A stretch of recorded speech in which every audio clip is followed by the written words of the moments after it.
¿Por qué mi cuñada puso en peligro a mi recién nacida accidentalmente una y otra vez? Mi cuñada, a la que llamaremos Brenda, no podía tener hijos, y cuando yo me embaracé, ella perdió la cabeza. Había estado intentándolo durante 7 años, mientras que yo quedé embarazada 3 meses después de casarme con su hermano. Fingía apoyarme, pero podía ver el odio en sus ojos cada vez que miraba mi panza. Algunas personas consiguen todo tan fácil, le decía a cualquiera que quisiera escuchar. Debe ser muy agradable no tener que siquiera intentarlo. Cuando mi hija, a la que llamaremos Lía, nació, Brenda se declaró inmediatamente la tía más importante. Voy a ser su segunda madre, anunció en el hospital. Ya que no puedo tener a los míos, volcaré todo mi amor en esta bebé. Todos pensaron que era dulce. Yo pensé que era escalofriante. Empezó a venir a casa todos los días. Le arrebataba a Lía de mis brazos en cuanto llegaba. Mamá necesita un descanso, decía, incluso cuando acababa de despertar de una noche completa de sueño. Cuando intentaba recuperar a mi bebé, me la sujetaba con más fuerza. No seas egoísta. Lía necesita crear lazo con su tía también. Luego comenzaron los accidentes. Primero le dio agua a Lía cuando solo tenía 3 semanas de nacida. La sorprendí con un biberón de agua en los labios de Lía. Los bebés también tienen sed, dijo cuando le grité. Cuando le expliqué que el agua podría matar a una recién nacida, ella puso los ojos en blanco. Eso es pura paranoia de internet. Los bebés de mi generación bebían agua y sobrevivieron. Después puso mantas gruesas y peluches en la cuna de Lía durante su siesta. Encontré la cara de mi bebé presionada contra un osito de peluche, apenas pudiendo respirar. Brenda dijo que solo estaba tratando de hacer la cuna acogedora. La tienes en esa caja fría y vacía como si estuviera en prisión, me dijo. Cuando le mostré las guías de sueño seguro, dijo que las madres modernas eran demasiado ansiosas por todo. Dejaba a Lía en el cambiador y se marchaba para ir por cosas. Le sostenía biberones en la boca a Lía y la dejaba sola para que comiera. Ponía a Lía en su asiento de coche, pero no abrochaba las correas correctamente. Cada vez que la descubría decía que yo estaba exagerando. He cuidado a docenas de niños. Sé lo que hago. Mi esposo, a quien llamaremos Carlos, no veía el patrón. Solo está tratando de ayudar. Simplemente no está al día con las cosas de seguridad actuales. Ten paciencia con ella. Sus papás dijeron lo mismo. Brenda ama a esa bebé. Nunca la lastimaría. Estás siendo una mamá primeriza paranoica. El punto de quiebre llegó cuando Lía tenía 2 meses. Tuve que ir al baño y dejé a Lía con Brenda por literalmente 3 minutos. Cuando regresé, Brenda estaba alimentando a Lía con miel de una cuchara. Miel real. A una bebé de 2 meses. Es buena para su sistema inmunológico, dijo Brenda mientras le quitaba la cuchara de un golpe. Además, la ayudará a dormir mejor. Llevé a Lía de urgencia a la sala de emergencias. El botulismo infantil por miel puede ser fatal. El médico se horrorizó cuando le conté lo que pasó. Tuvimos que quedarnos en observación mientras monitoreaban a Lía en busca de síntomas. Brenda le dijo a todo el mundo que yo estaba siendo dramática por una pizca de miel. Cuando regresamos a casa del hospital, le prohibí a Brenda entrar a nuestra casa. Aún así, se presentó al día siguiente con los papás de Carlos. Esto ha llegado demasiado lejos, dijo mi suegra. Estás alejando a Brenda de su sobrina por unos accidentes. Está devastada. Organizaron una intervención sobre mi comportamiento paranoico. Carlos se sentó allí, dejándolos atacarme mientras nuestra bebé dormía arriba.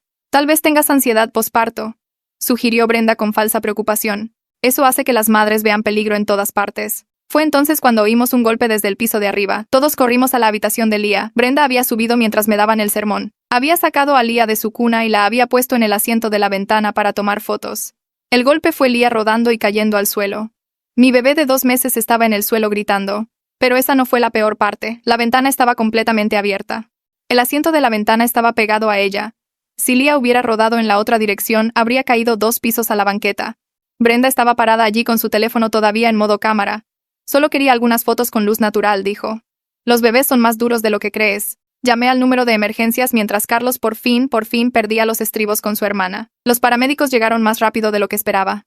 Yo estaba en el suelo con Lía pegada a mi pecho, las lágrimas corriendo por mi cara mientras sus gritos llenaban la habitación.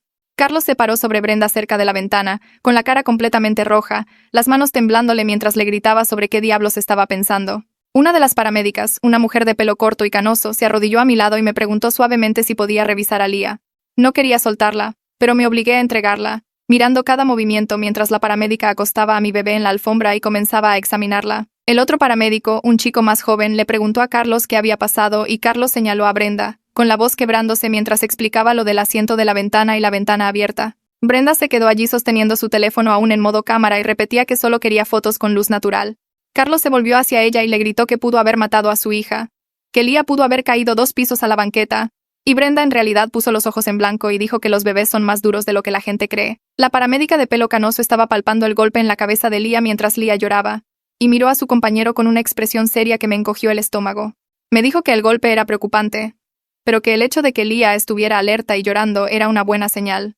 Su compañero preguntó desde qué altura cayó Lía, y yo expliqué lo de la altura del asiento de la ventana, tal vez unos 60 centímetros sobre la alfombra, pero luego señalé la ventana abierta justo al lado de donde aterrizó. Ambos paramédicos se miraron y el chico preguntó si la ventana estaba abierta cuando Lía fue colocada allí. Carlos respondió que sí, con la voz quebrándose, y explicó que su hermana puso a Lía allí para tomar fotos. La paramédica recogió a Lía con mucho cuidado y me la devolvió. Luego dijo que teníamos que llevarla a la sala de emergencias de inmediato. Explicó que las lesiones en la cabeza en bebés pueden ser muy graves incluso cuando parecen estar bien al principio, y que necesitaban que un médico revisara si había problemas internos. El paramédico varón estaba tomando notas en un portapapeles y preguntó de nuevo sobre la ventana abierta, y cuando lo confirmé, él y su compañera compartieron otra de esas miradas de preocupación que me revolvieron el estómago. Los padres de Carlos seguían parados en el umbral de la guardería, y su madre comenzó a decir que Lía solo había caído una corta distancia sobre una alfombra suave y que parecía estar totalmente bien. Su padre agregó que los bebés se caen todo el tiempo y que no teníamos por qué entrar en pánico por un pequeño golpe. Me puse de pie con Lía aferrada a mi pecho y les dije que se fueran de mi casa ahora mismo. La madre de Carlos pareció sorprendida y comenzó a discutir, pero la interrumpí y dije que habían venido a darme un sermón sobre ser paranoica, y luego Brenda casi mata a mi bebé mientras ellos me distraían. El padre de Carlos dijo que estaba siendo dramática y que Brenda había cometido un error. Carlos finalmente se apartó de Brenda y les dijo a sus padres que se fueran de inmediato. Su madre intentó tocarle el brazo, pero él retrocedió y dijo que habían defendido a alguien que seguía poniendo en peligro a su hija, y que había terminado de escucharlos. Su voz temblaba, pero fue firme cuando dijo que tenían que irse ahora y no volver hasta que él lo dijera. La madre de Carlos comenzó a llorar y la cara de su padre se puso roja, pero Carlos se acercó y los guió físicamente hacia las escaleras. Brenda intentó seguirlos, pero Carlos le bloqueó el paso y le dijo que nunca más pondría un pie en su casa. Ella también comenzó a llorar, diciendo que nunca lastimaría a su sobrina y que estábamos siendo muy crueles con ella. Los paramédicos estaban empacando su equipo y la mujer me tocó el hombro suavemente y dijo que deberíamos seguirlos al hospital en nuestro coche. La sala de emergencias estaba helada y demasiado brillante, haciendo que todo se sintiera aún peor de lo que ya era. Una enfermera nos llevó directamente a una habitación en lugar de hacernos esperar, lo que me asustó porque significaba que pensaban que era grave. Carlos sostuvo a Lía mientras yo le daba información a la enfermera. Mis manos temblaban tan fuerte que apenas podía firmar los formularios. Un médico llegó unos 10 minutos después, una mujer alta con cabello oscuro recogido en una coleta, que se presentó como la doctora Elena. Se lavó las manos en el lavabo, y luego le pidió a Carlos que pusiera a Lía en la mesa de examen. Examinó el golpe en la cabeza de Lía con mucho cuidado, le puso una luz en los ojos y observó cómo se movía. Luego me pidió que explicara exactamente qué había pasado y comencé a describir cómo Brenda se había llevado a Lía arriba durante su intervención. Elena escuchó mientras revisaba los reflejos de Lía, asintiendo pero sin interrumpir. Cuando llegué a la parte de la ventana abierta justo al lado de donde aterrizó Lía, Elena detuvo lo que estaba haciendo y me miró directamente. Preguntó si este era el primer incidente peligroso que involucraba a esta persona y sentí que algo se rompía dentro de mí. Le dije que no, que había habido múltiples incidentes durante los últimos 2 meses. Los enumeré rápidamente, tratando de no llorar. El agua a las 3 semanas, la configuración de sueño insegura, la miel que nos trajo aquí antes, los cinturones de seguridad del asiento de coche mal abrochados. La expresión de Elena cambió de preocupada a algo más duro, más serio. Terminó de examinar a Lía y luego se sentó en el taburete rodante y dijo que necesitaba involucrar a un trabajador social en este caso. El trabajador social se presentó unos 20 minutos después. Un hombre de unos 40 años que se presentó como el señor Ricardo. Acercó una silla y abrió una laptop. Luego nos pidió a Carlos y a mí que le explicáramos todo lo que había pasado desde que Lía nació. Comencé con la declaración de Brenda en el hospital sobre ser una segunda madre. Luego pasé por cada incidente peligroso. Carlos se sentó a mi lado sosteniendo a Lía, y pude sentir que se ponía más tenso mientras yo hablaba. Describí el biberón de agua en los labios de Lía cuando tenía 3 semanas y cómo Brenda desestimó mi pánico como paranoia de internet. Expliqué que encontré la cara de Lía presionada contra un osito de peluche, apenas respirando, y Brenda diciendo que la tenía en una prisión fría. Le conté sobre el incidente de la miel y cómo habíamos estado aquí antes para observación. Ricardo tecleó todo lo que dije, su cara se ponía cada vez más preocupada. Describí cómo hoy Brenda subió las escaleras durante su intervención y sacó a Lía de su cuna para tomar fotos. Mi voz se quebró cuando describí la ventana abierta y lo cerca que estuvo Lía de rodar en la otra dirección. Ricardo dejó de teclear y nos miró a los dos, luego hizo una pregunta que hizo que Carlos se estremeciera. Quería saber si Brenda tenía algún historial de salud mental o comportamientos obsesivos de los que supiéramos. Carlos movió a Lía en sus brazos y su voz fue tranquila cuando respondió. Explicó que Brenda había estado tratando de tener un bebé durante 7 años con múltiples tratamientos fallidos y varios abortos espontáneos. Dijo que había luchado con la infertilidad, pero parecía estar lidiando con ello hasta que yo quedé embarazada tan rápido. Ricardo preguntó si Brenda había estado en terapia por los problemas de infertilidad, y Carlos admitió que no lo sabía. Ricardo tecleó más notas y luego dijo algo que me apretó el pecho. Explicó que lo que yo estaba describiendo sonaba como algo más allá de accidentes o de simplemente no conocer las pautas de seguridad actuales. Dijo que el patrón sugería a alguien que estaba deliberadamente creando situaciones peligrosas o que estaba tan obsesionada con el bebé que no podía reconocer los riesgos que estaba creando. Preguntó si habíamos documentado alguno de estos incidentes y le conté sobre los registros del hospital del incidente de la miel. Ricardo asintió y dijo que iba a recomendar que el hospital se quedara con Lia durante la noche para observación, tanto por razones médicas como para darles tiempo de documentar adecuadamente la situación. Elena regresó y confirmó que quería que Lia se quedara durante la noche para observar cualquier síntoma tardío de la lesión en la cabeza. Dijo que los bebés pueden parecer estar bien después de una caída, pero luego desarrollar problemas horas después. Una enfermera nos mostró una habitación en la unidad pediátrica, un espacio pequeño con una cuna y una silla que se convertía en una cama incómoda. Carlos y yo nos turnamos para sostener a Lia mientras dormía. Ninguno de los dos estaba dispuesto a dejarla en la cuna a pesar de que las enfermeras dijeron que estaría segura allí. Alrededor de la medianoche, Carlos comenzó a disculparse. Dijo que lamentaba mucho no haberme escuchado antes, por desestimar mis preocupaciones como ansiedad paranoica de mamá primeriza. Su voz se quebró cuando dijo que debió habernos protegido a ambos de su familia. No supe qué decir porque parte de mí todavía estaba enojada porque tuvo que ocurrir algo tan extremo para que finalmente me creyera, pero otra parte de mí simplemente estaba aliviada de que él finalmente viera lo que yo había estado viendo durante meses. Le dije que lo resolveríamos juntos y él asintió, con lágrimas corriendo por su rostro mientras sostenía a nuestra hija dormida. El teléfono de Carlos comenzó a sonar constantemente alrededor de la 1 de la mañana, zumbando con mensajes. Lo sacó y su rostro se puso pálido mientras los revisaba. Su madre le envió múltiples mensajes de texto diciendo que estábamos exagerando y que Brenda estaba devastada. Su padre envió mensajes acusándonos de ser crueles y diciendo que las familias resuelven los accidentes juntas. La propia Brenda envió un largo texto sobre cuánto amaba a Lia y cómo nunca lastimaría a su sobrina deliberadamente. También había mensajes de otros familiares. Personas a las que sus padres debieron haber llamado para que se pusieran de su lado. Una tía de Carlos dijo que estábamos destrozando a la familia. Su primo preguntó por qué estábamos siendo tan duros por un accidente. Su madre envió otro mensaje de texto diciendo que yo estaba siendo cruel con Brenda, quien simplemente amaba tanto a Lia. Carlos se quedó mirando su teléfono durante mucho tiempo y luego hizo algo que no esperaba. Lo apagó por completo y se lo guardó en el bolsillo. Me miró y dijo que su familia podía esperar. Que las únicas personas que importaban en ese momento éramos Lia y yo. Fue la primera vez desde que todo esto comenzó que sentí que realmente nos estaba eligiendo a nosotros sobre ellos. Elena vino a revisar a Lia a la mañana siguiente, examinándola cuidadosamente y haciéndome preguntas sobre cómo había pasado la noche. Le expliqué que Lia había comido normalmente y no parecía sentir dolor. Elena escuchó su corazón y revisó sus reflejos nuevamente. Luego dijo que se sentía cómoda dándonos de alta. Se sentó y nos miró a Carlos y a mí con una expresión muy seria. Dijo que basándose en lo que les habíamos contado y lo que el trabajador social documentó, estaba haciendo una fuerte recomendación de que previniéramos cualquier contacto sin supervisión con la persona que causó estos incidentes. No usó el nombre de Brenda, pero estaba completamente claro a quién se refería. Elena explicó que el patrón que describimos no era normal, y que la seguridad de nuestra hija tenía que ser nuestra máxima prioridad. Dijo que si había más incidentes, el hospital estaría obligado a reportarlo a servicios de protección infantil porque el peligro repetido podría considerarse negligencia de nuestra parte si seguíamos permitiendo el acceso. Carlos preguntó qué debíamos hacer y Elena dijo que necesitábamos establecer límites firmes y apegarnos a ellos sin importar la presión familiar que enfrentáramos. Nos entregó los papeles de alta con instrucciones sobre los síntomas a observar y una cita de seguimiento para la próxima semana.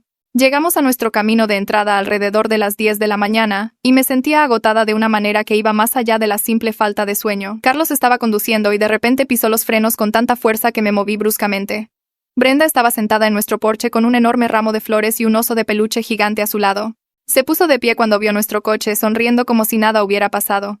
Carlos me dijo que me quedara en el coche con Lia, y él salió, caminando hacia el porche con los hombros tensos. Bajé la ventanilla para poder escuchar.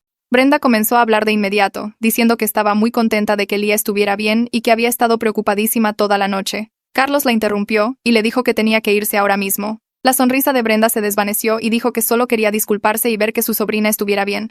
La voz de Carlos fue dura cuando dijo que ya no era bienvenida aquí y que tenía que irse. Brenda comenzó a llorar, con lágrimas corriendo por su rostro mientras decía que nunca lastimaría a Lia y que estábamos siendo muy crueles. Dijo que amaba a esa bebé más que a nada y que no podía creer que la estuviéramos tratando como una especie de monstruo. Carlos no se movió y le dijo de nuevo que se fuera. Brenda recogió las flores y el oso y caminó hacia el coche, intentando entregarlos a través de mi ventanilla. La subí rápidamente, y ella se quedó allí sosteniéndolos, llorando más fuerte y diciendo que le estábamos rompiendo el corazón por un accidente. Carlos le dijo de nuevo que tenía que irse de nuestra propiedad en este instante. Brenda dejó las flores y el oso en los escalones del porche y se cruzó de brazos sobre el pecho. Dijo que tenía todo el derecho de ver a su sobrina y que yo había envenenado a Carlos contra su propia familia. Su voz se hizo más fuerte y dijo que no se iría a ninguna parte hasta que viera a Lía. Carlos se paró frente a nuestra puerta y le dijo una vez más que se fuera o llamaría a la policía. Brenda se rió como si estuviera bromeando y dijo que no lo haría con su propia hermana. Subí la ventanilla del coche por completo y saqué mi teléfono. Mis manos temblaban mientras marcaba el 911 y le decía a la operadora que alguien se negaba a abandonar nuestra propiedad después de que se le había pedido varias veces. La operadora preguntó si me sentía amenazada y miré a Brenda parada allí con los brazos cruzados, bloqueando nuestro camino hacia nuestra propia puerta principal. Dije que sí. Carlos estaba de espaldas a la puerta mientras Brenda seguía hablándole, diciendo que yo lo estaba controlando y volviéndolo contra todos los que lo amaban. Dijo que nunca lastimaría a Lía y que estábamos siendo crueles y desalmados. La operadora se quedó en la línea conmigo y dijo que un oficial estaba en camino. Brenda me vio hablando por teléfono a través de la ventanilla del coche y su expresión cambió. Caminó hacia el coche y golpeó el cristal preguntando qué estaba haciendo. No respondí y ella golpeó más fuerte, diciendo que más me valía no estar llamando a la policía por esto. Carlos bajó del porche y se interpuso entre Brenda y el coche. Le dijo que tenía que irse de inmediato antes de que llegara la policía. Ella dijo que no le tenía miedo a la policía y que ellos verían lo locos que estábamos. Una patrulla de policía entró en nuestro camino de entrada unos 8 minutos después de mi llamada. El oficial salió y nos miró a todos. Luego caminó hacia Carlos y le preguntó qué estaba pasando. Carlos explicó que a su hermana se le había pedido que se fuera varias veces y se había negado. Brenda interrumpió y dijo que solo quería ver a su sobrina y que la estábamos alejando sin motivo. El oficial preguntó los nombres de todos y los anotó en un pequeño cuaderno. Le preguntó a Carlos si Brenda vivía allí y Carlos dijo que no. El oficial le preguntó a Brenda si se le había pedido que se fuera y ella dijo que sí, pero que no era justo. El oficial miró su cuaderno nuevamente y dijo algo por su radio. Regresó a su coche por un minuto y luego volvió a donde estábamos. Le dijo a Carlos que esta era la misma dirección de la llamada al 911 de ayer sobre la caída de un bebé. Carlos asintió y dijo que sí, que era correcto. El oficial preguntó si Brenda estaba involucrada en ese incidente, y Carlos dijo que ella era la que lo había causado. Brenda comenzó a hablar rápido, diciendo que fue un accidente y que lo de la ventana estaba siendo exagerado. El oficial levantó la mano y le dijo que dejara de hablar. Le pidió a Carlos que explicara lo que pasó ayer. Carlos le contó sobre encontrar a Lía en el suelo después de que Brenda la había sacado de la cuna y la había puesto en el asiento de la ventana junto a una ventana abierta a 2 pisos de altura. La expresión del oficial se puso muy seria. Preguntó si el hospital había estado involucrado y Carlos dijo que sí, que habíamos pasado la noche allí para observación. El oficial escribió más notas y le preguntó a Brenda si eso era exacto. Ella dijo que fue un accidente y que lo de la ventana se estaba sacando de proporción. El oficial le dijo a Brenda que se le estaba dando una advertencia formal de invasión de propiedad, orden de alejamiento, lo que significaba que ya no se le permitía estar en esta propiedad. Dijo que si regresaba podría ser arrestada. La cara de Brenda se puso roja y dijo que esto era ridículo. El oficial le preguntó si entendía la advertencia y ella dijo que sí, pero que no era correcto. Le dijo que tenía que irse ahora y finalmente caminó hacia su coche. Se subió y se quedó allí por un minuto antes de irse. El oficial le dio a Carlos una copia del informe con un número de caso y dijo que llamara inmediatamente si ella regresaba. Después de que se fue, Carlos y yo nos sentamos en el coche por unos minutos sin decir nada. Lía estaba dormida en su asiento de coche y yo no quería moverme y despertarla. El teléfono de Carlos comenzó a sonar. Miró la pantalla y dijo que eran sus padres llamando desde el teléfono de Brenda. Contestó, e inmediatamente la voz de su padre se escuchó lo suficientemente fuerte como para que yo la oyera desde el asiento del pasajero. Su padre estaba gritando que habíamos llamado a la policía a la familia y que estábamos destrozando a todos. Carlos intentó hablar, pero su padre siguió diciendo que Brenda estaba devastada y que la estábamos tratando como a una criminal por unos accidentes. Su madre tomó el teléfono y su voz era aguda y tensa como si hubiera estado llorando. Dijo que Brenda estaba sollozando y que la habíamos humillado delante de los vecinos. Carlos finalmente logró hablar y dijo que Brenda se había negado a irse después de que se le pidió varias veces. Su padre dijo que eso no importaba, que no se llama a la policía a la familia. La voz de Carlos se mantuvo tranquila pero firme cuando dijo que la seguridad de Lía estaba por encima de los sentimientos de cualquiera, incluyendo los de Brenda. Su madre preguntó cómo podía decir eso de su propia hermana, y Carlos dijo que porque su hermana casi deja caer a su hija por una ventana ayer. Hubo silencio al otro lado. Su padre dijo que estábamos siendo dramáticos, y que Brenda nunca habría permitido que le pasara nada a Lía. Carlos preguntó si habían visto el informe policial y los registros del hospital. Su madre dijo que esas cosas estaban siendo sacadas de contexto. Carlos les dijo que tenía que irse y terminó la llamada. Su teléfono inmediatamente comenzó a sonar de nuevo, pero lo apagó. Finalmente entramos y puse a Lía en su cuna. No se despertó durante el traslado y me quedé allí mirándola respirar durante mucho tiempo. Carlos se acercó por detrás y me puso la mano en el hombro. Dijo que lamentaba no haber visto lo que estaba pasando antes. Yo no sabía qué decir, así que seguí mirando a Lía dormir. Esa noche no pude dormir en absoluto. Cada sonido me hacía saltar y seguía levantándome para revisar a Lía a pesar de que estaba bien. Carlos me encontró parada en la guardería a las 3 de la mañana, solo mirando su cuna. Al día siguiente estaba agotada, pero no podía relajarme lo suficiente como para dormir. Cada vez que cerraba los ojos veía el teléfono de Brenda en modo cámara y esa ventana abierta. Carlos notó lo nerviosa que estaba y preguntó si estaba bien. Dije que estaba bien, pero él no me creyó. La segunda noche fue peor. Me dormí alrededor de la medianoche, pero desperté a las 2 pensando que había oído algo abajo. Carlos bajó a revisar y no encontró nada, pero no pude volver a dormir después de eso. Al tercer día, Carlos me sentó y dijo que necesitaba hablar con alguien sobre lo que habíamos pasado. Empecé a decir que lo estaba manejando, pero él me detuvo y dijo que no estaba durmiendo y que estaba constantemente al límite. Dijo que su familia nos había hecho pasar un infierno a ambos al desestimar mis preocupaciones y hacerme creer que estaba loca. Dijo que tal vez hablar con alguien ayudaría. Hice una cita con una terapeuta esa tarde. 3 días después de que vino la policía, estaba sola en casa con Lía mientras Carlos estaba en el trabajo. Escuché la puerta de un coche cerrarse afuera y miré por la ventana. La madre de Carlos estaba caminando hacia nuestro porche. Se me cayó el estómago. Llamó a la puerta y gritó que sabía que estaba en casa. No me moví. Llamó de nuevo, más fuerte esta vez, y dijo que solo quería ver a su nieta. Caminé hacia la ventana al lado de la puerta, donde podía verme, pero no la abrí. Le dije a través del cristal que tenía que irse. Presionó sus manos contra la ventana y dijo que necesitaba hablar conmigo. Le dije que no había nada de qué hablar. Dijo que era la abuela de Lía y que tenía derecho a verla. Le dije que ella eligió defender a alguien que repetidamente puso en peligro a Lía y que ya no podía confiar en su juicio. Su cara se arrugó y comenzó a llorar. Se sentó en el escalón del porche con la espalda contra la puerta. A través de la ventana pude escucharla decir que lo sentía. Dijo que debió haberse tomado las cosas más en serio, pero que cortar a toda la familia era extremo. Abrí la ventana un poco y le dije que había organizado una intervención para llamarme paranoica solo unas horas antes de que Brenda casi dejara caer a mi bebé por una ventana. Siguió llorando y dijo que no sabía que se pondría tan mal. Le dije que ese era el problema, que no quería ver lo mal que ya estaba. Le dije que necesitaba espacio para averiguar si alguna vez se podía volver a confiar en ella. Preguntó cuánto tiempo y le dije que no lo sabía. Se sentó allí durante otros 10 minutos antes de finalmente subirse a su coche e irse.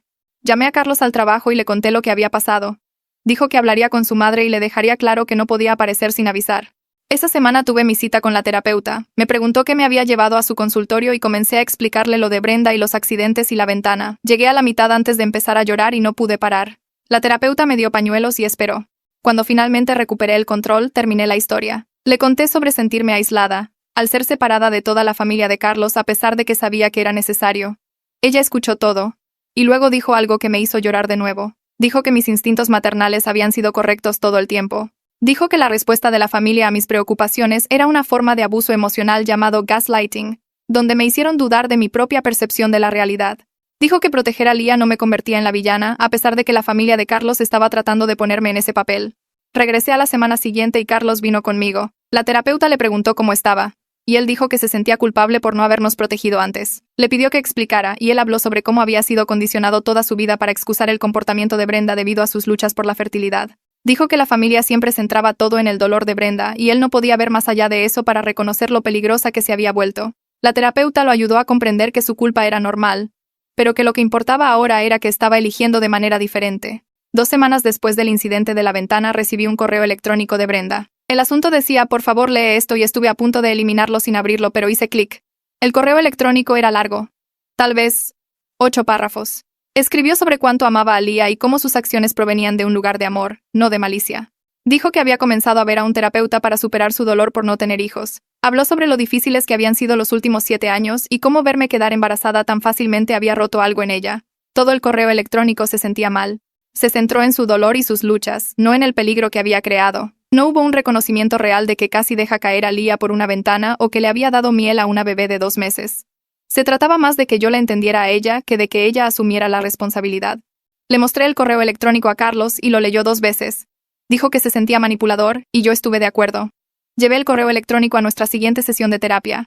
La terapeuta lo leyó lentamente mientras Carlos y yo esperábamos sentados. Cuando terminó, lo puso sobre la mesa de café entre nosotros y preguntó qué pensábamos al respecto. Carlos dijo que parecía que Brenda estaba intentándolo, pero que algo se sentía raro. Yo dije que todo me ponía la piel de gallina porque pasó 8 párrafos hablando de su dolor y tal vez 2 frases pidiendo disculpas.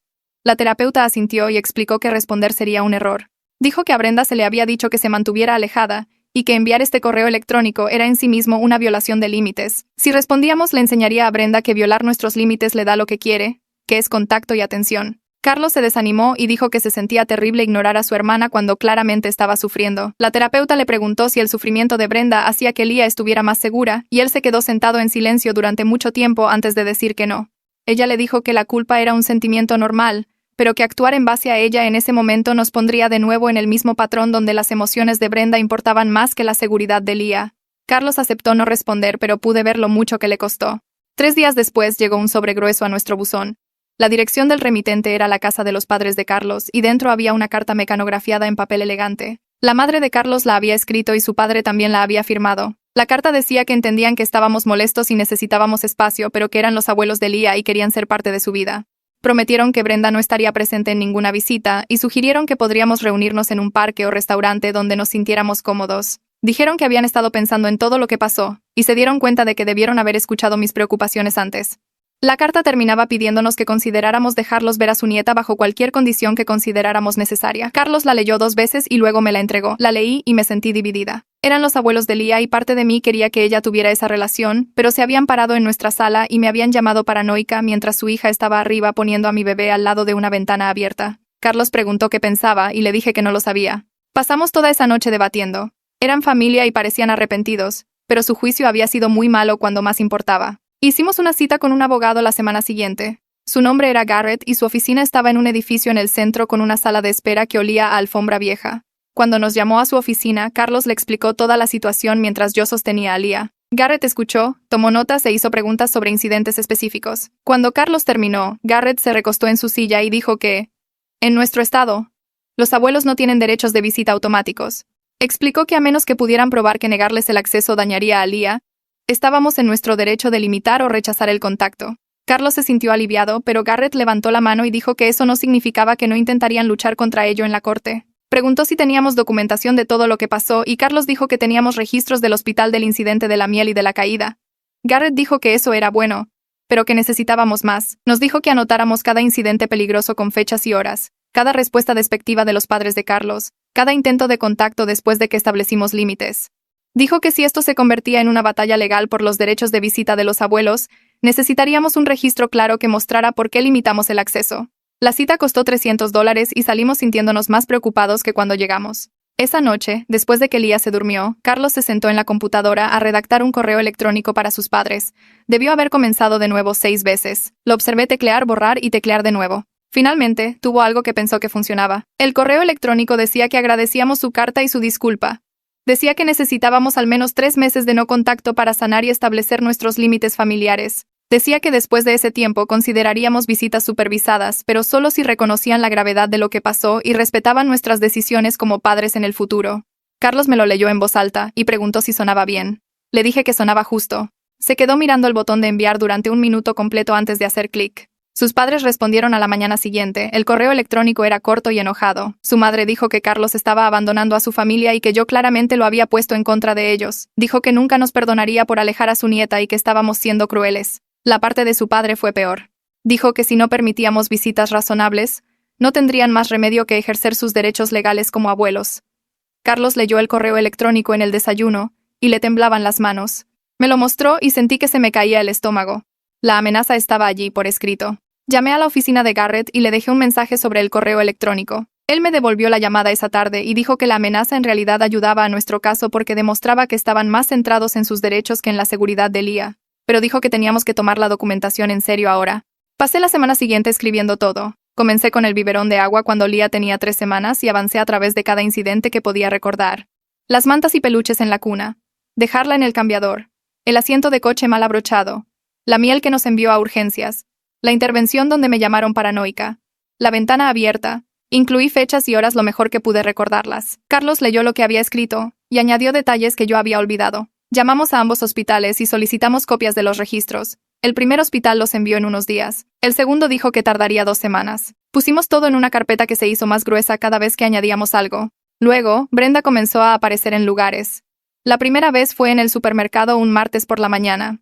Yo estaba empujando el carrito con Leah en su asiento de coche, levanté la vista y allí estaba Brenda, a 3 pasillos de distancia. Estaba parada allí mirándonos. Cuando la vi, agarré el carrito y fui directamente a la caja sin conseguir la mitad de lo que necesitaba. Me temblaban tanto las manos que apenas pude pasar mi tarjeta de crédito. La segunda vez fue en el consultorio del pediatra de Leah para su chequeo. Yo estaba sentada en la sala de espera y Brenda pasó por la ventana exterior. No entró, pero pasó 3 veces durante nuestra cita. Se lo dije a la recepcionista y ella dijo que no podían hacer nada con alguien caminando por una acera pública. La tercera vez fue en el parque cerca de nuestra casa. Había llevado a Lía a dar un paseo y me detuve a sentarme en un banco. Brenda estaba sentada en un banco a unos 15 metros de distancia. No se acercó ni dijo nada, pero estaba observando. Recogí a Lía y caminé a casa rápido, mirando por encima del hombro todo el camino. Carlos llamó a Brenda esa noche. Pude oírlo desde la otra habitación aunque no pude distinguir las palabras.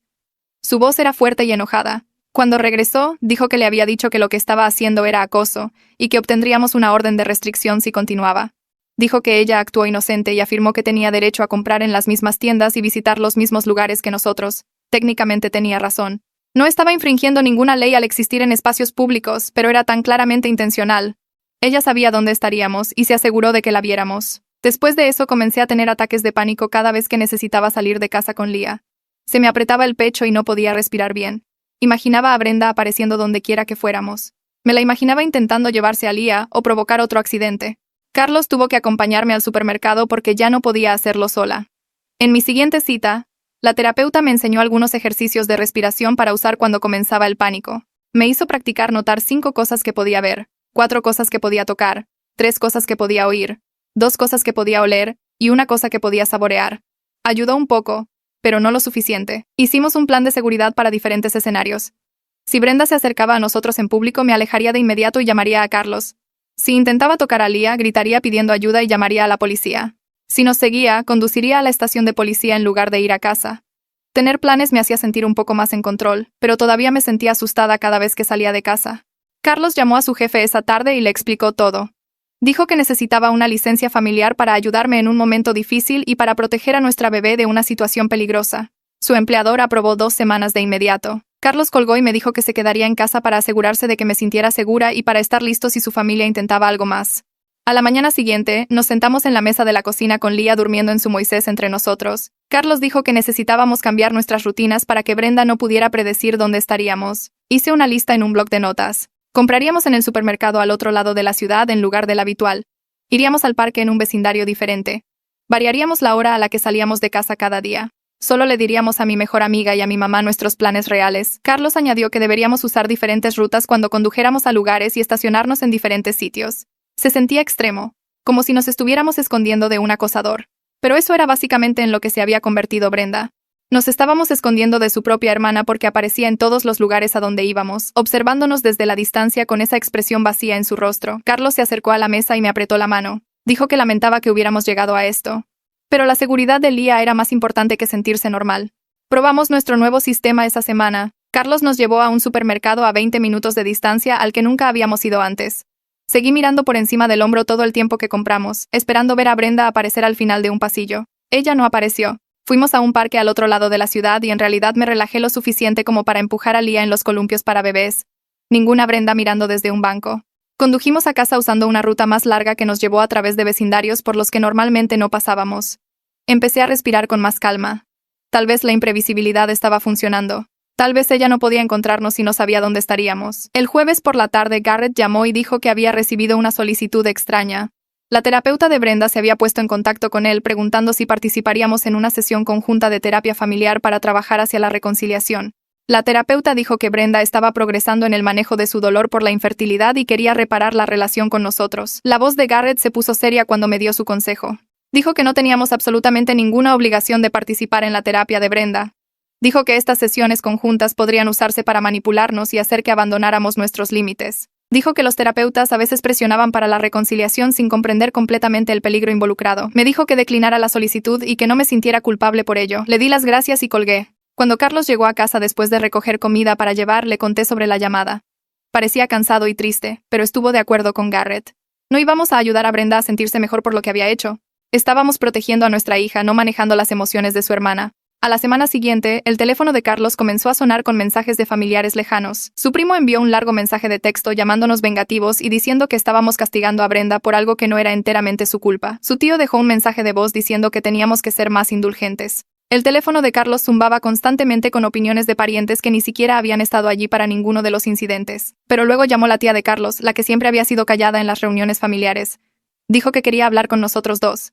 Así que Carlos la puso en altavoz. Su tía dijo que había observado el comportamiento de Brenda con Lía desde el principio y la había incomodado. Dijo que la obsesión de Brenda con ser la segunda madre de Lía había parecido poco saludable incluso antes de los incidentes peligrosos. Dijo que apoyaba totalmente nuestra decisión y pensaba que estábamos haciendo lo correcto al proteger a nuestra hija. Se disculpó por no haber hablado antes cuando notó que algo andaba mal. Después de colgar, lloré de alivio. Al menos una persona en la familia de Carlos entendía. Al menos no estábamos completamente solos en esto. Pasaron 3 meses. La vigilancia constante se convirtió en nuestra nueva normalidad. Seguimos variando nuestras rutinas, y Brenda dejó de aparecer en lugares públicos. Tal vez se había rendido o tal vez nuestra imprevisibilidad realmente funcionó. Lía tuvo su chequeo de 4 meses un martes por la mañana. La pediatra entró e inmediatamente comentó lo diferente que parecía yo. Dijo que me veía más relajada y menos ansiosa que en citas anteriores.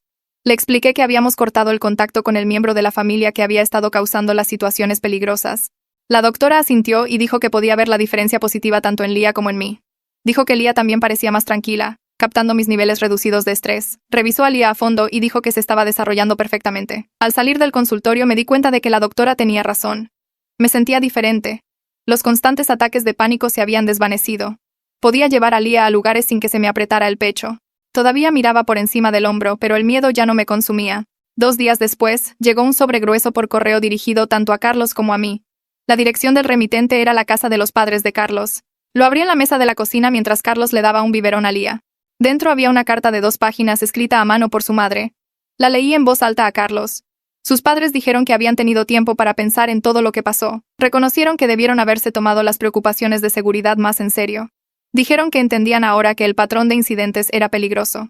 Pero luego la carta cambió. Llamaron a cada incidente un error en lugar de parte de un patrón deliberado. Dijeron que Brenda había cometido errores de juicio, no elecciones intencionales para poner en peligro a Lía. El párrafo final pedía el restablecimiento inmediato de las visitas de los abuelos. Querían ver a Lía regularmente de nuevo, comenzando lo antes posible. Dejé la carta y miré a Carlos. Él estaba mirando el papel con la mandíbula apretada. Dijo que la disculpa era un comienzo, pero que todavía no lo entendían. Todavía pensaban que Brenda había sido solo descuidada en lugar de peligrosa. Todavía no aceptaban completamente lo que había pasado. Llamé a la terapeuta y le leí la carta durante mi siguiente sesión. Ella me ayudó a determinar exactamente qué decir en respuesta. Pasamos 40 minutos redactando oraciones cuidadosas que reconocían la disculpa, pero establecían condiciones claras. La terapeuta dijo que necesitábamos delinear límites y consecuencias específicas si esos límites se cruzaban.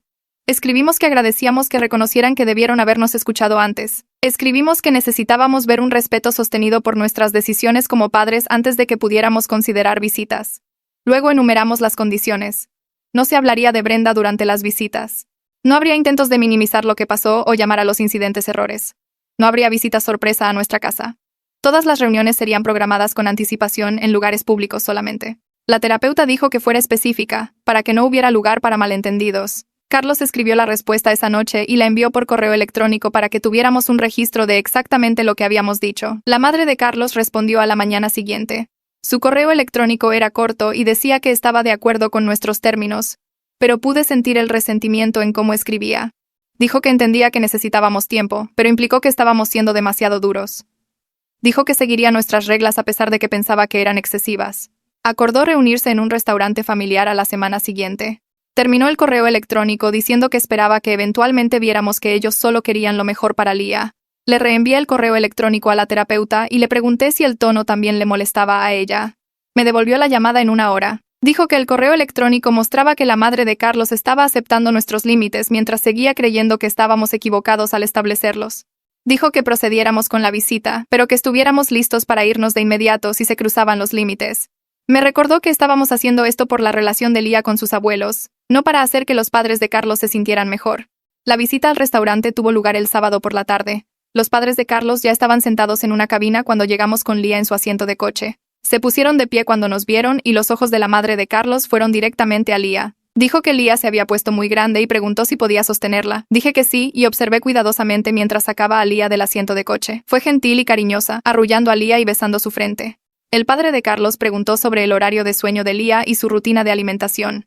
Estaban tratando de seguir las reglas, pidiendo permiso antes de hacer algo, manteniendo la conversación centrada en Lía, pero toda la interacción se sintió tensa e incómoda. Los padres de Carlos estaban caminando sobre cáscaras de huevo, eligiendo cada palabra con cuidado. Podía sentir su resentimiento bajo las preguntas educadas. Unos 20 minutos después de la visita, la madre de Carlos estaba rebotando a Lía en su rodilla y dijo cuánto le gustaría a Brenda ver lo grande que se estaba poniendo Lía. Las palabras simplemente se le escaparon, como si no pudiera evitarlo. Dejé mi vaso de agua y miré directamente a la madre de Carlos. Le recordé que hablar de Brenda estaba prohibido. que esa era una de las condiciones específicas que habíamos establecido. El rostro de la madre de Carlos se ruborizó y se disculpó rápidamente. Pero luego añadió que era difícil pretender que su hija no existía. Dijo que Brenda seguía siendo parte de la familia, incluso si no podíamos verlo en ese momento. Sentí la frustración familiar aumentando en mi pecho. Todavía no entendían. Pensaban que estábamos castigando a Brenda o guardando rencor. No podían ver que esto se trataba de mantener a Leah a salvo de alguien que la había puesto repetidamente en peligro. Carlos se acercó por debajo de la mesa y me puso la mano en la pierna, una señal de que él se encargaría de esto. Le dijo a su madre que no le estábamos pidiendo que fingiera que Brenda no existía. Le estábamos pidiendo que no hablara de Brenda durante el tiempo limitado que les estábamos permitiendo con Leah. Dijo que si no podía seguir esa simple regla tendríamos que irnos e intentarlo de nuevo en otro momento. Su madre apretó los labios y asintió. Me devolvió a Leah y dijo que lo entendía. Pero yo podía ver en sus ojos que en realidad no entendía en absoluto. El resto del viaje a casa fue silencioso. Carlos mantuvo las manos apretadas en el volante y yo observé las luces de la calle pasar borrosas mientras Leah dormía en su asiento de coche. Cuando entramos, Carlos puso a Leah en su cuna y nos quedamos en el pasillo entre su guardería y nuestro dormitorio. Me preguntó qué pensaba y le dije la verdad. Sus padres lo estaban intentando, pero en realidad no lo entendían. Pensaban que los estábamos castigando y que estaban siendo pacientes con nosotros hasta que se nos pasara. Carlos se pasó la mano por el pelo y dijo que él había notado lo mismo. Su madre había sido cuidadosa con sus palabras, pero él podía sentirla pensando que estábamos siendo demasiado duros. Le pregunté si quería seguir intentándolo con ellos, y dijo que sí. No podíamos simplemente cortar a toda su familia para siempre, pero teníamos que observarlos cuidadosamente y estar listos para irnos de nuevo si cruzaban la línea. Estuve de acuerdo y decidimos programar otra visita en 2 semanas en el mismo restaurante. La segunda visita comenzó bien. Los padres de Carlos llegaron a tiempo y su madre inmediatamente pidió sostener a Leah. Se la pasé y observé mientras la madre de Carlos rebotaba a Leah en su rodilla y hacía caras graciosas. El padre de Carlos preguntó sobre las nuevas habilidades de Leah y le dije que estaba empezando a agarrar cosas y a darse la vuelta. Pedimos el almuerzo y hablamos de temas seguros como el clima y una película que el padre de Carlos había visto. Luego, la madre de Carlos metió la mano en su bolso y sacó una caja de regalo envuelta. La puso sobre la mesa entre nosotros y dijo que era de alguien que ama mucho a Leah. Miré a Carlos y él miró la caja. Su padre dijo que sabían que teníamos reglas, pero que era solo un pequeño juguete y algo de ropa. Nada peligroso. Carlos preguntó de quién era el regalo, aunque ambos ya lo sabíamos. Su madre dijo que era de su hermana, quien extrañaba terriblemente a su sobrina. Sentí que se me apretaba el pecho y les dije que no podíamos aceptar regalos de ella, que eso era parte de nuestro límite de no contacto. El rostro de la madre de Carlos decayó y dijo que era solo un regalo. Dijo que su hermana solo quería mostrar amor por Leah, y que estábamos siendo crueles al rechazar todo lo que venía de ella. Carlos recogió la caja y se la devolvió a su madre. Le explicó lentamente que aceptar regalos de su hermana significaba que sus padres estaban actuando como intermediarios. Eso violaba el límite que habíamos establecido. Su madre empujó la caja de vuelta sobre la mesa y dijo que estábamos siendo ridículos. Dijo que su hermana había pasado tiempo eligiendo cosas que le gustarían a Leah, y que al menos deberíamos abrirlo. Me puse de pie y comencé a empacar la pañalera de Leah. Carlos les dijo a sus padres que no podían usar las visitas con Leah para impulsar a su hermana de vuelta a nuestras vidas. Su padre dijo que estábamos exagerando por un simple regalo. Dijo que las familias se dan regalos entre sí y que estábamos convirtiendo todo en un gran problema. Carlos también se puso de pie y dijo que el gran problema era que su hermana casi había matado a nuestra hija múltiples veces. Dijo que hasta que sus padres pudieran reconocer esa realidad sin llamarlo errores o accidentes, no podíamos confiar en su juicio sobre lo que era seguro para Leah. Su madre comenzó a llorar y dijo que estábamos siendo muy implacables. Dijo que su hermana cometió algunos errores, pero que amaba a Leah y que estábamos guardando rencor. El padre de Carlos se inclinó hacia adelante y dijo que necesitábamos dejar de lado nuestro enojo.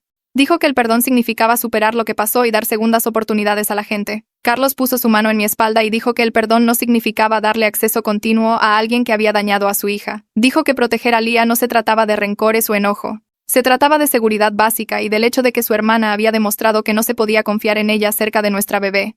La cara de su padre se puso roja y dijo que estábamos siendo santurrones.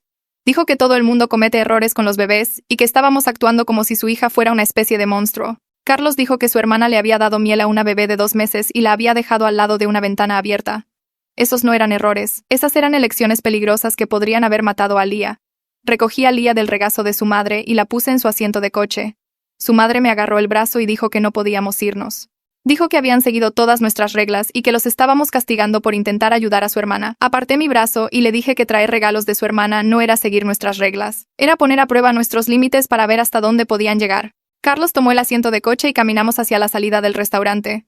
Su madre nos siguió gritando que estábamos usando a Leah como un arma. Dijo que estábamos castigando a toda la familia y alejando a su nieta para lastimarlos. Carlos se detuvo en la puerta y se dio la vuelta. Le dijo a su madre que esto se trataba de protección, no de castigo. Dijo que si no podía entender la diferencia, entonces necesitábamos otro descanso de contacto. Su padre se puso de pie y dijo que estábamos cometiendo un gran error. Dijo que lamentaríamos cortar a la familia por nuestro orgullo. Carlos dijo que mantener a Lia a salvo nunca sería algo de lo que nos arrepentiríamos. Y salimos al estacionamiento.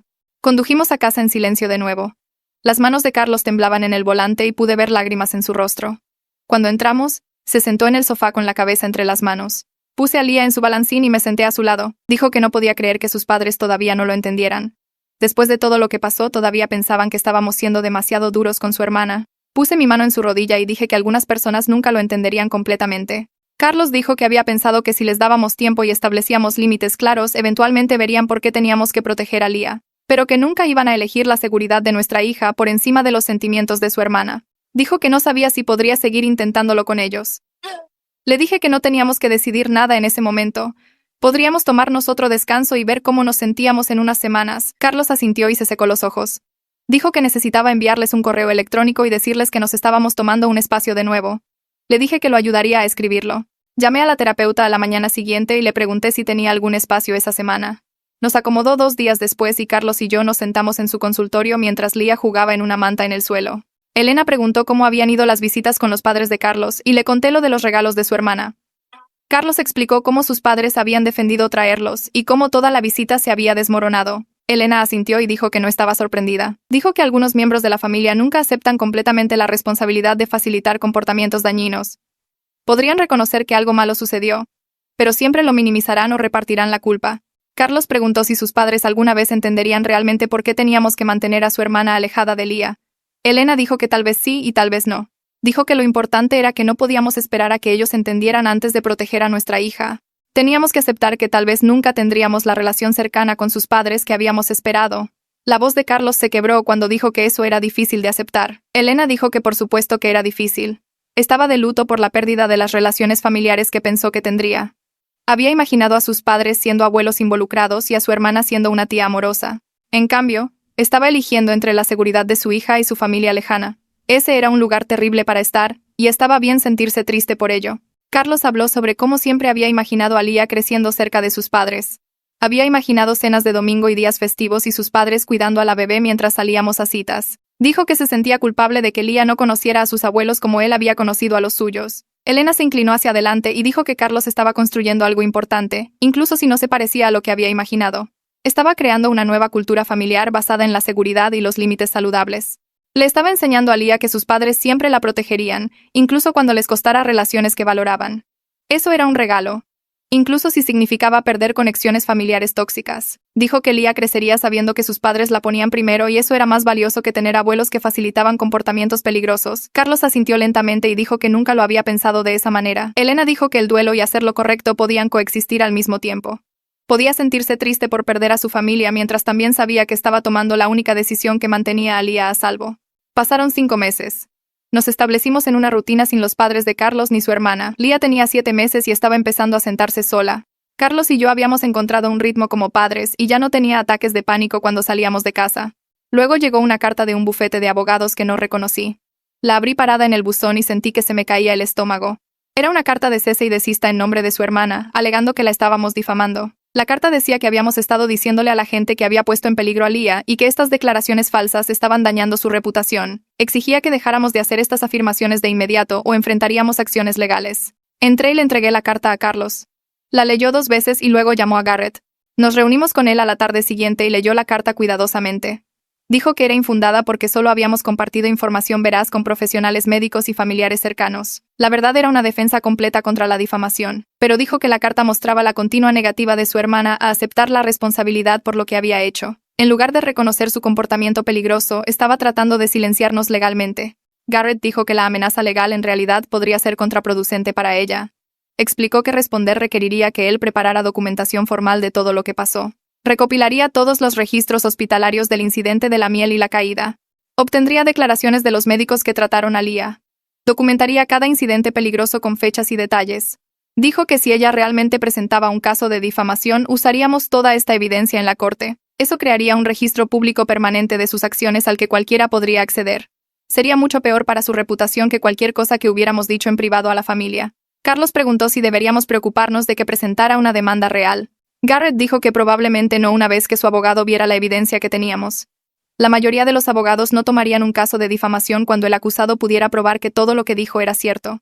Dijo que enviaría una carta de respuesta describiendo el patrón documentado de puesta en peligro de niños, y señalando que cualquier acción legal adicional resultaría en que buscáramos una orden de restricción. Garrett pasó la semana siguiente reuniendo todo lo que teníamos.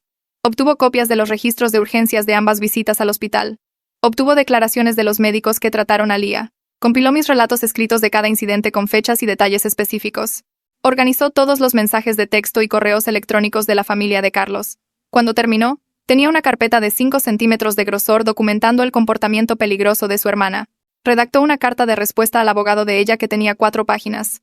Enumeraba cada incidente con detalle clínico. Incluía referencias a los registros médicos y declaraciones de los médicos. Explicaba que habíamos compartido información veraz sobre eventos reales y que la verdad era una defensa completa contra la difamación. La carta terminaba señalando que si ella presentaba alguna acción legal adicional, buscaríamos una orden de restricción y usaríamos toda esta documentación para apoyarla. Garrett envió la carta y esperamos. Pasaron 2 semanas y no supimos nada. Luego, 3 semanas. Garrett dijo que el silencio sugería que su abogado le había aconsejado que lo dejara. Dijo que cualquier abogado competente miraría nuestra evidencia y le diría que no tenía caso. Más importante aún, le dirían que perseguirlo solo crearía el registro público de sus acciones que ella estaba tratando de prevenir. Una semana después de que Garrett enviara su respuesta a su abogado, Carlos recibió una llamada de su tía, la que había estado en el hospital el día que Leah nació. Preguntó si podíamos reunirnos para tomar un café y dijo que era importante. Carlos fue solo mientras yo me quedaba en casa con Leah. Regresó 2 horas después con aspecto agotado pero también aliviado. Su tía había escuchado de varios miembros de la familia que Brenda estaba contando una historia completamente diferente sobre lo que pasó. En su versión, éramos padres crueles que no la dejaban ver a su sobrina debido a desacuerdos menores sobre estilos de crianza.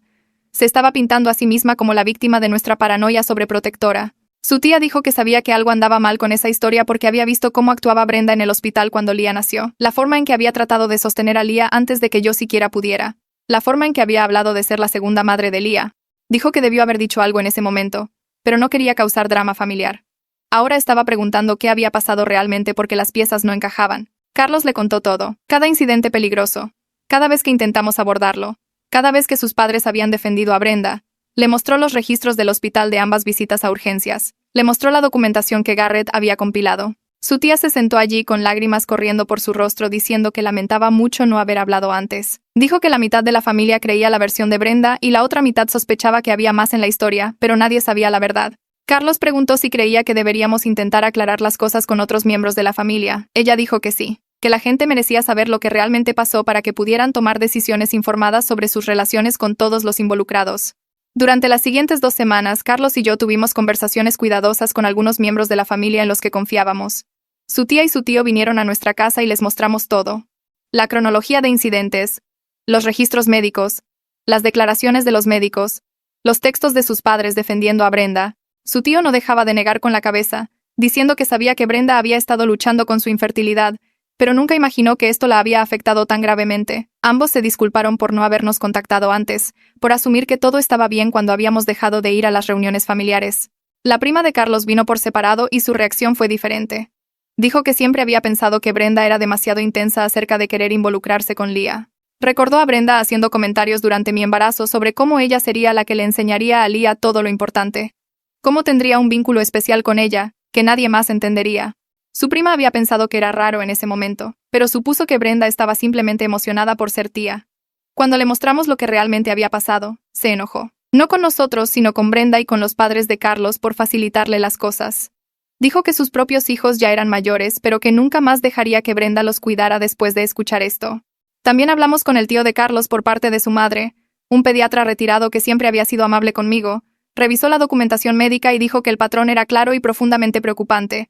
Dijo que las acciones de Brenda iban más allá de la ignorancia o la información anticuada. El incidente de la miel por sí solo debería haber sido una enorme llamada de atención para toda la familia. Dijo que intentaría hacer entrar en razón a los padres de Carlos, pero que no era optimista de que lo escucharan. Las reacciones de los miembros de la familia variaron desde la conmoción hasta la validación. Algunos admitieron que habían presentido que algo andaba mal con la forma en que Brenda actuaba alrededor de Leah, pero no habían sabido lo grave que era. Otros se horrorizaron de que los padres de Carlos hubieran organizado una intervención llamándome paranoica en lugar de proteger a su nieta.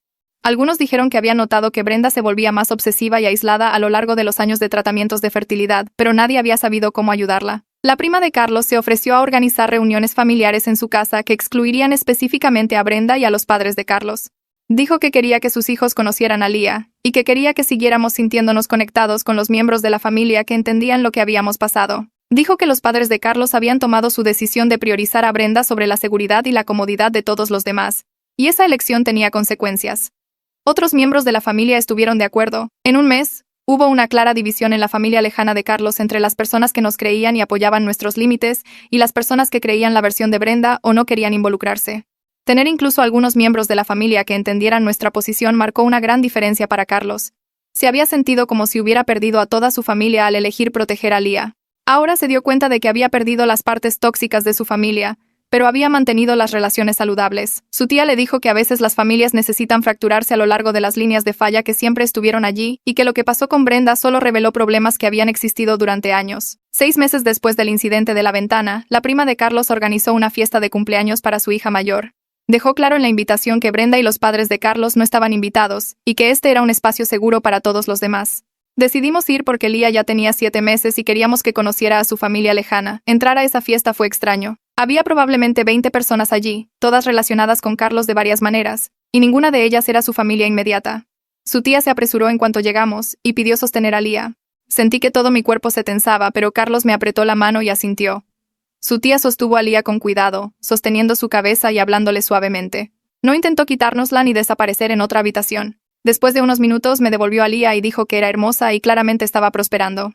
Otros miembros de la familia se acercaron durante la tarde para conocer a Lía. Fueron respetuosos, preguntando antes de tocarla, comentando lo alerta y feliz que se veía. Nadie nos presionó sobre reconciliarnos con Brenda o con los padres de Carlos.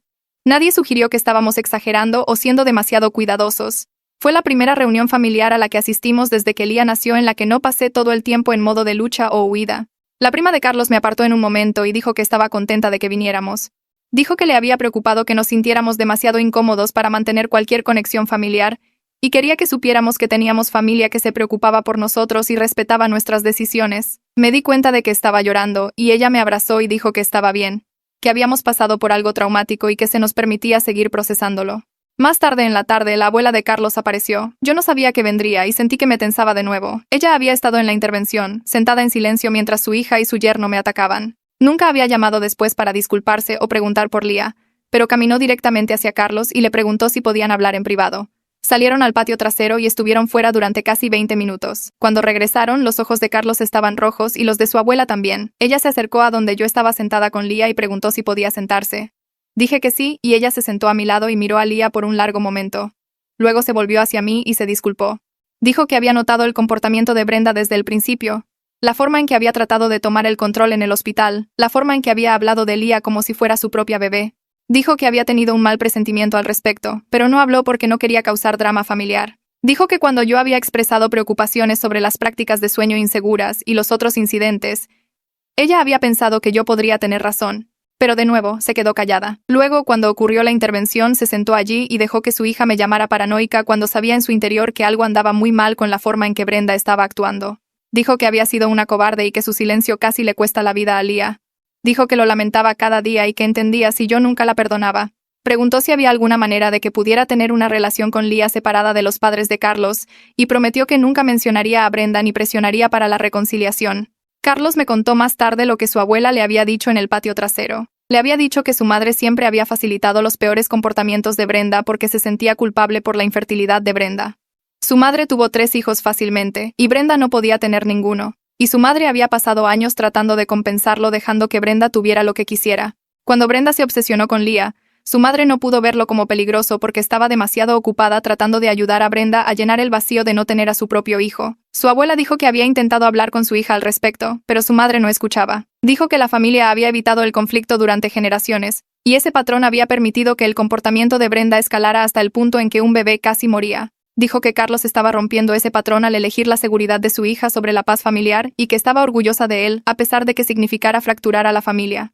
Dijo que quería ser parte de la nueva dinámica familiar que estaba construyendo, una basada en límites saludables en lugar de facilitar comportamientos peligrosos. Carlos había llorado y le dijo que apreciaba su disculpa y su honestidad. Acordamos que su abuela podría tener visitas supervisadas con Lía. Vino a la semana siguiente y se sentó con nosotros durante 1 hora sosteniendo a Lía y jugando con ella mientras observábamos. No intentó tomar el control ni dar consejos no solicitados. Simplemente disfrutó de su bisnieta y respetó nuestro espacio.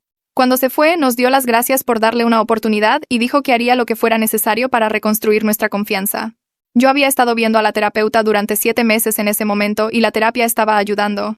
Finalmente pude salir de casa con Leah sin tener constantes ataques de pánico. Todavía revisaba y volvía a revisar las correas de su asiento de coche y todavía me despertaba varias veces por la noche para asegurarme de que estaba respirando, pero el terror agudo que había vivido en mi pecho durante meses estaba empezando a desvanecerse. Elena me ayudó a entender que lo que había pasado era trauma, que mis instintos maternales fueran desestimados repetidamente. Ver a mi bebé en peligro una y otra vez mientras la gente me decía que era paranoica, casi perderla por una caída de 2 pisos, todo había dejado marcas. Dijo que sanar no significaba volver a ser quien era antes. Significaba aprender a vivir con lo que pasó y volver a confiar en mí misma. Le dije que no creía que volvería a ser la madre despreocupada que había imaginado ser antes de que Leah naciera. Ella dijo que estaba bien, que ser vigilante con la seguridad de mi hija no era un defecto de carácter. La diferencia ahora era que podía llevar a Leah al parque o a la tienda sin sentir que el peligro acechaba por todas partes. Podía dejar que miembros de la familia de confianza la sostuvieran sin estar sobre ellos. Podía acostarla para una siesta sin revisarla cada 5 minutos. Estaba aprendiendo a distinguir entre la precaución razonable y la respuesta al trauma, y esa distinción me estaba devolviendo mi vida lentamente. Carlos y yo también éramos diferentes como pareja. Habíamos pasado por algo que podría haber destruido nuestro matrimonio, y por un tiempo pensé que podría ser así. Pero él había demostrado a través de sus acciones durante los últimos 7 meses que elegiría la seguridad de Leah por encima de la armonía familiar cada vez. Había cortado a sus padres y a su hermana. Había contratado a un abogado.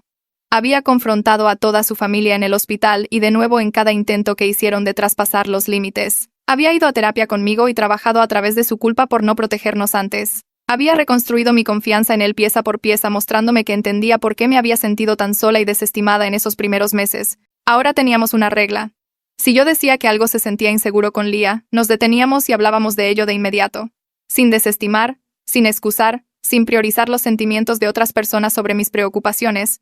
Había aprendido que mis instintos sobre nuestra hija eran correctos, y nunca los cuestionaría de nuevo solo para mantener la paz con personas que habían demostrado que no merecían su lealtad. Éramos más fuertes porque habíamos aprendido lo que más importaba y lo habíamos elegido juntos, incluso cuando nos costó todo lo demás. Nos establecimos en una nueva normalidad durante los meses siguientes. Tuvimos contacto limitado con los padres de Carlos a través de visitas supervisadas ocasionales que se mantuvieron algo distantes pero cordiales. Tuvimos relaciones cercanas con miembros de la familia lejana que respetaban nuestros límites, como la tía y el tío de Carlos, su prima y su abuela. Tuvimos contacto nulo con Brenda y la habíamos bloqueado en todo. No era la dinámica familiar que habíamos imaginado cuando nos casamos o cuando nació Leah. Carlos había imaginado grandes reuniones familiares con sus padres mimando a su nieta y su hermana siendo la tía divertida. Yo había imaginado tener ayuda y apoyo de suegros que nos amaban. En cambio, teníamos un círculo más pequeño de personas en las que podíamos confiar, límites claros que todos respetaban, y la paz de saber que nuestra hija estaba segura. Elena dijo que a veces la familia que construyes es más saludable que la familia en la que naces, y eso era lo que habíamos hecho. Habíamos construido una estructura familiar alrededor de la seguridad y el respeto en lugar de la obligación y la culpa. Los padres de Carlos lentamente comenzaron a aceptar que no tendrían la relación de abuelos que querían a menos que respetaran completamente nuestras decisiones como padres. Dejaron de mencionar a Brenda en las visitas. Dejaron de sugerir que estábamos siendo demasiado duros o que ya había pasado suficiente tiempo para la reconciliación. Siguieron nuestras reglas sobre las visitas supervisadas y ya no aparecían sin avisar. La relación era distante y probablemente siempre lo sería, pero era cordial. La madre de Carlos todavía me miraba a veces con resentimiento en sus ojos, como si yo fuera la que había arruinado todo. Pero se lo guardaba para sí misma porque sabía que enfrentarse significaría perder el acceso a Leah por completo. El padre de Carlos se mantuvo mayormente en silencio durante las visitas, jugando con Leah, pero sin interactuar mucho con nosotros. Era triste en cierto modo, ver lo que podría haber sido una cálida relación de abuelos reducida a incómodas visitas supervisadas. Pero era la consecuencia natural de sus elecciones de defender a alguien que había puesto en peligro a su nieta una y otra vez. Escuché a través de la abuela de Carlos unos 2 meses después que Brenda se había mudado a Arizona.